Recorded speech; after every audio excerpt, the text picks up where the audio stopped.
Hello everyone, welcome back for your daily dose of serotonin. This is part 12 of Lost in Orbit, and today's one is titled Small World. Enjoy! You're huddled up at the center of the cafeteria, heads craned up at the motorized projector lowering from the ceiling. It whirs with clinical efficiency, air vents polished so clean they actually sparkle. A cursor glides across the roll-down screen, the projected graphics so crisp that every pixel appears hand-carved. Then the lights sink into a midnight gradient, drawing a shiver up your spine and sparking one treacherous little thought. That watching the newest Kissed by the Cosmos documentary release here would melt your brain in the best way possible. Comets would look absolutely stunning on that, with their multicolored streaks and blistering passion, or a massive star at the end of its life cycle, exhausting whatever nuclear fuel it has left before collapsing, outshining entire galaxies with its outburst and letting the whole universe know that it existed. You've only been able to watch the previous two releases on your phone, expected when no cinema in Japan offers the immersive space documentaries. I would do unspeakable things to watch Kissed by the Cosmos on that, you say. You probably aren't even audible over the collage of murmuring voices, but you look up to see Senku scheming, finger on his chin and teeth glowing with a mischievous grin. Yeah, maybe even a tour through a particle accelerator. Or Doraemon, he shrugs. Yeah, like anyone who wants to watch Doraemon would have that expression on their face. But if you think about it, really think about it, watching a big, bright blue cat beating physics with friendship at the National Organization for Visionary Advancement? Now that's something you look forward to. How'd you go from quantum grade particle accelerator to Doraemon? You snort. Count me in though. And with his connections, pulling some strings is the least of his worries. That's only if he's serious though. An inhale puffs sharply through the speakers, grabbing your attention. For the first challenge, titled Trial by Velocity, students had to solve a physics-based chain puzzle, Gen explains, while a slideshow of photos is displayed on the screen. And the sound quality?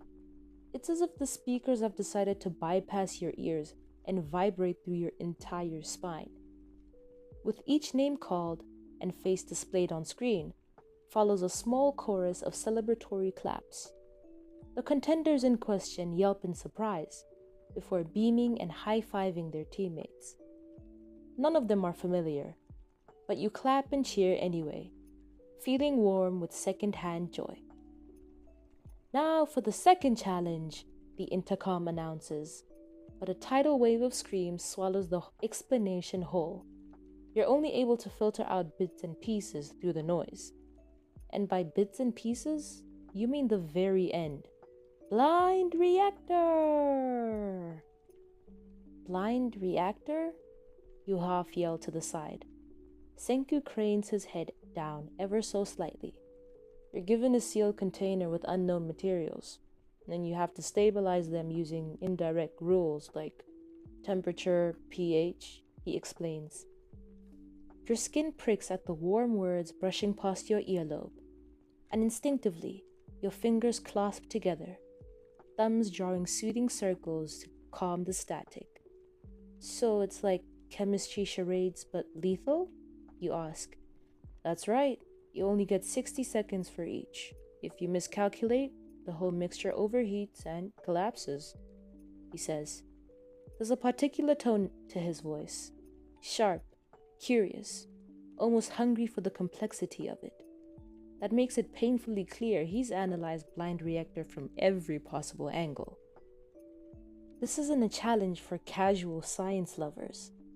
This is a challenge for those who think under pressure, who calculate while the world shakes, the kind of people who treat danger like a puzzle. In third place, with 350 points, Chrome! Chrome, you almost forgot he's here too. An animalistic scream bellows in from the hallway. I did it! That's me! I'm third place! The crowd shakes with unhinged laughter, even more so when his stampeding footsteps zip through the halls, fading away as he shouts, Hell yeah! Senku's eyes soften knowingly, but you don't think much of it. He lists second place as Joel Gear, a smug-looking inventor with not 4, but 500 points. Impressive. And in first place, with a whopping 800 points, Gen says. Every human noise drops into complete silence. Not a murmur or a cough, just the industrial sink cycle in the background. Water rushing and cutlery clattering in metal trays. 800 points isn't unheard of, but it's the kind of score that separates the normal smart from the terrifying smart. Whoever this is, they're playing in Senku's league. It's the one and only Moz! He doesn't even get to the second letter before the cafeteria erupts. Chairs scrape, someone whistles loud enough to rattle the light fixtures, and a wave of shouts crashes through the room like a physical force. You blink up at the screen, breath caught in your throat. There he is, the vending machine guy. With a knife-sharp smirk, posture cocky, and chest puffed like he owns the place. The camera caught him mid-turn, eyes glinting with the exact kind of confidence that makes people nervous. Senku's eyes are wide, not in surprise, but in the sharp interest of someone confirming a theory. He doubled his previous score. Not bad, he nods. They know each other? No. If they were acquainted, it wouldn't make any sense why he'd try using you to get to Senku. And by the looks of the scoreboard, he doesn't even need to. Your mind flicks back to the vending machine. His voice, that strange, loaded patience when he said, We'll just find another way. It takes a solid minute for the chatter to die down, and the slideshow dissolves into a burst of foam blue light into a different title. You freeze, and all your skeptical investigating is shoved aside. Elephant toothpaste! The challenge that's kept you awake at 3 a.m., replaying every wrong move, every nervous freeze and awkward pause for the past 2 days. In this challenge, our lovely contestants had to navigate a full reaction setup. But here's the twist. They were completely blindfolded, Gen says, weaving through the information like a sales pitch he's too proud of. Blindfolded, hand in hand, stumbling in the dark, very dramatic. But most importantly, they relied on communication. It's almost like you can still feel the phantom softness of Senku's hand over yours, warm in contrast to the stern beaker. The way his voice softened just to calm you down, his heaving chest against yours, and how his breath hit your forehead in soft, steady patterns. A flustered shiver shoots through you, and your shoulders crinkle all the way up to your ears. And in third place, with 600 points, Gen purrs, purposefully dragging the syllables to heighten the tension. You hate that it's working. Amira and Kaede! You jolt, a high-pitched gasp vibrating past your vocal cords when you see a picture of your babies.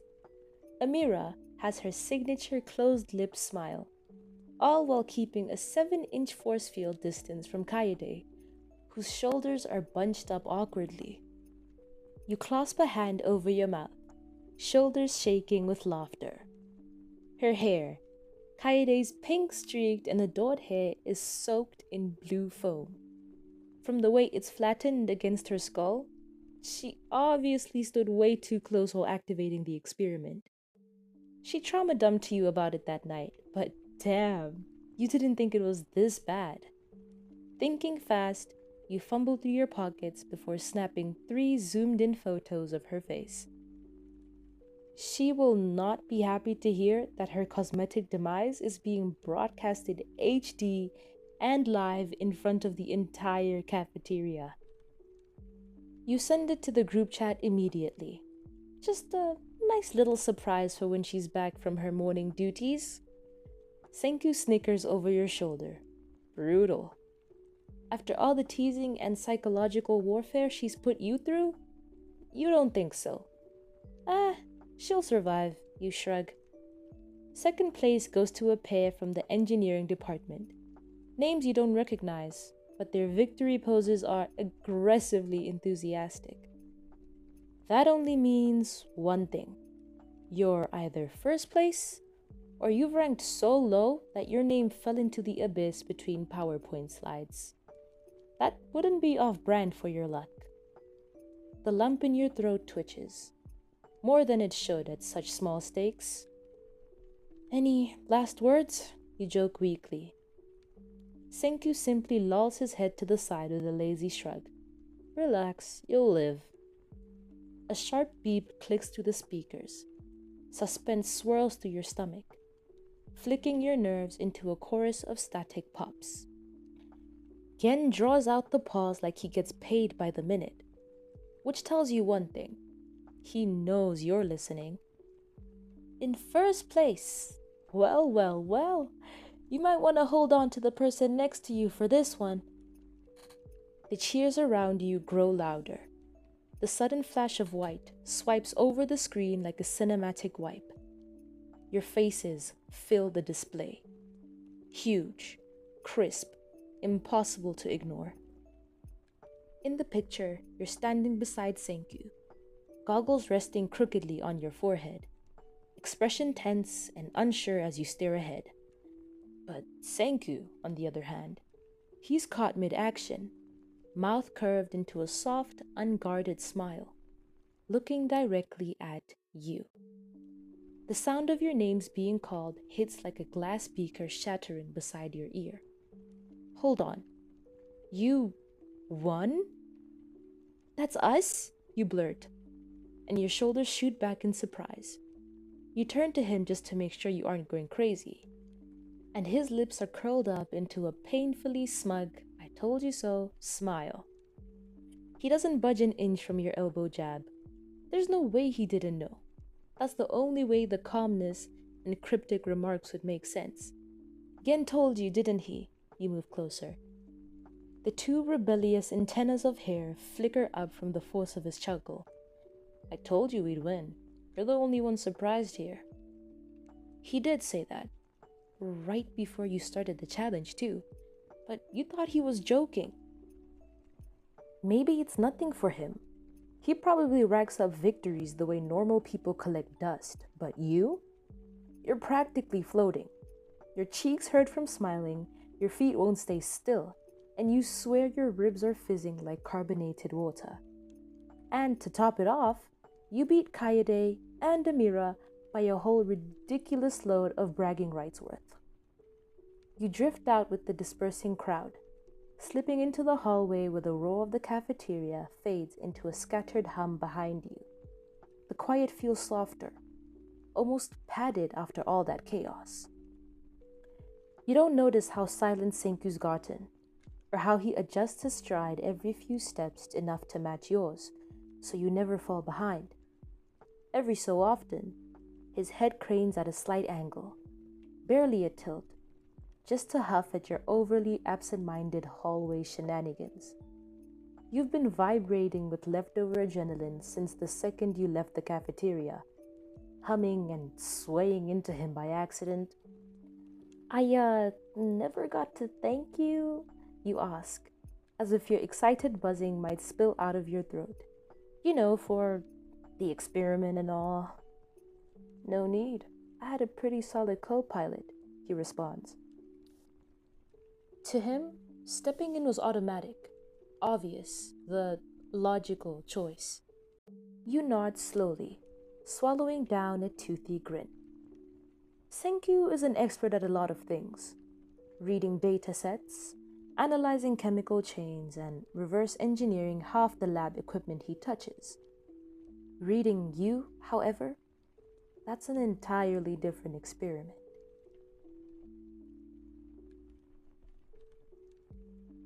And that brings us to the end of part 12 of Lost in Orbit, titled Small World. Thank you so much for listening and for being super patient during this time of slow updates. I hope you enjoyed this chapter, and I hope you are ready for more, because I am very much ready to give you guys more. Thank you and goodbye.